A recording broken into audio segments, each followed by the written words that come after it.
Right now, somewhere in the world, a baby deer is caught in a wire snare. It's screaming. It's the kind of sound deer almost never make, the sound they save for one moment only when they believe they are about to die. A short distance away, hidden in the tall grass, its mother is standing, and she is watching the one thing her entire species has learned to fear the most, a human walking straight toward her child. To her, that human is not a rescuer. It is a predator, and a 300,000-year-old instinct is racing through her body right now, screaming one single word: attack. Every law of nature says she should charge, right now, but she doesn't. She just stands there and watches, and by the end of this video, you'll understand exactly why. Because the real reason is not love, it's not trust, it's not gratitude.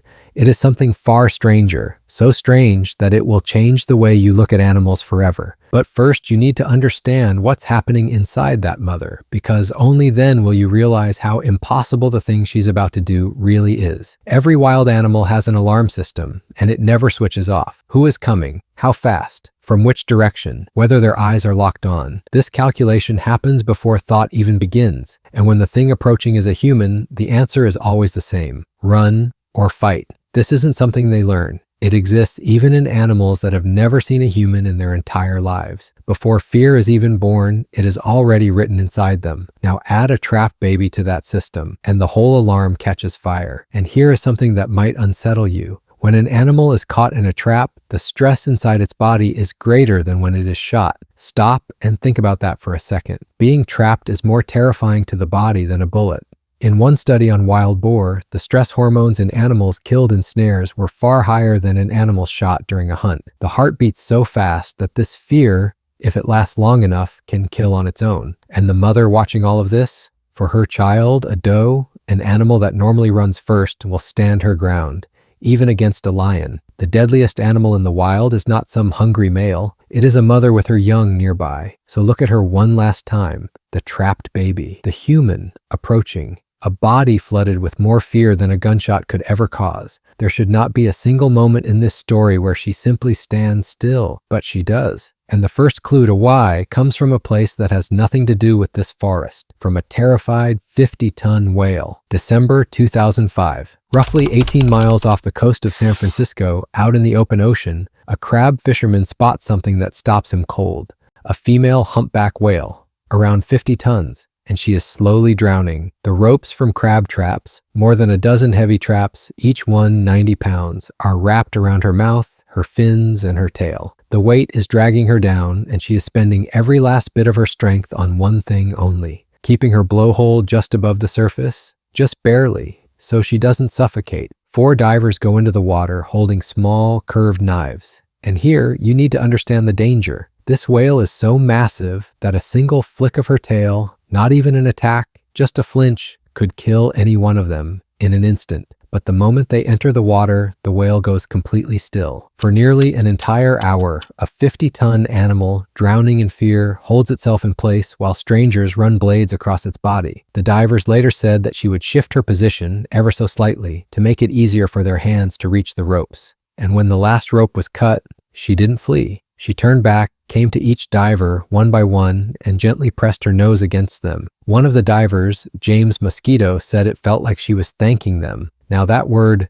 thanking, scientists use it very carefully, and so will we. But the one thing no one argues about is her stillness. A terrified, trapped animal surrounded by blades, and instead of fighting, it chose to let them work. Now let's go to land, to the hot plains of Kenya. Here, baby elephants often fall into deep pits of mud, so deep that they cannot climb out on their own. When a rescue team pulls the calf out with ropes, the whole herd stands a short distance away, and among them all, the mother. You have to understand what an elephant mother is. With a single swing of her trunk, she could throw a human into the air. In seconds, she could destroy the entire team touching her child. Every instinct is telling her to attack, but she doesn't. She simply watches, and the moment her calf comes out of that pit, what happens is something no one expects. The mother does not move in to attack. She reaches out with her trunk toward the people who just saved her baby and gently touches them.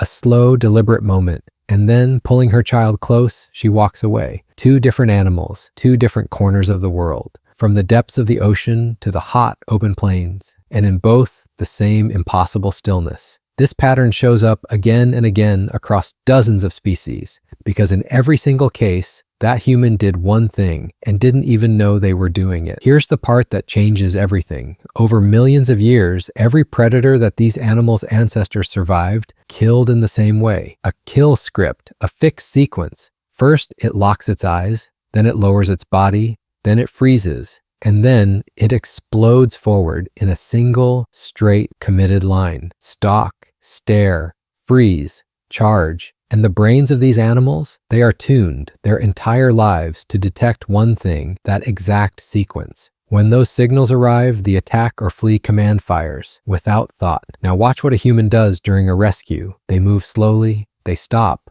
they look away now and then. Their hands move not straight ahead, but from the side toward the rope. No acceleration, no straight committed line, no final lunge. The animal's brain is scanning for that strike signal, and the signal never comes. That is the glitch. Its brain simply cannot classify the human as an attacking predator because the human follows no known kill script. And when the brain cannot classify it, the signal that triggers the hardwired attack command never arrives. At the same time, the body is already shutting down under extreme stress. The energy to fight is gone anyway. So let's say it plainly. This is not love. This is not trust. This is not gratitude. This is a 300,000-year-old security system coming face to face with a creature it simply cannot read. And in its confusion, instead of attacking, it waits. We are the one predator that never moves like a predator. But this is where science goes a little quiet, because this glitch explains why the animal doesn't attack. But that whale who didn't flee after the last rope was cut, who turned back and touched each diver, that wasn't happening because of a glitch. That mother who rests her trunk on the very hands that saved her child. There's something more in that. Maybe the truth is this.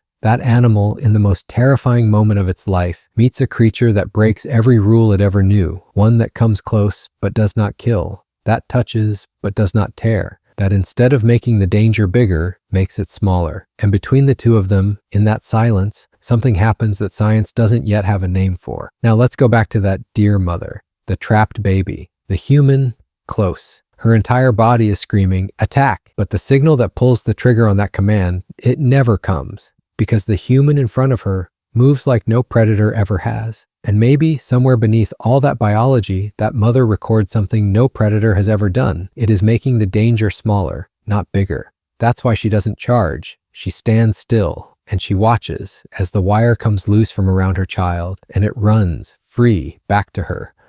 We don't know what the animal is thinking in that moment, but maybe the question was never what the animal thinks of us. Maybe the real question all along was this: what do we choose to become in that single moment?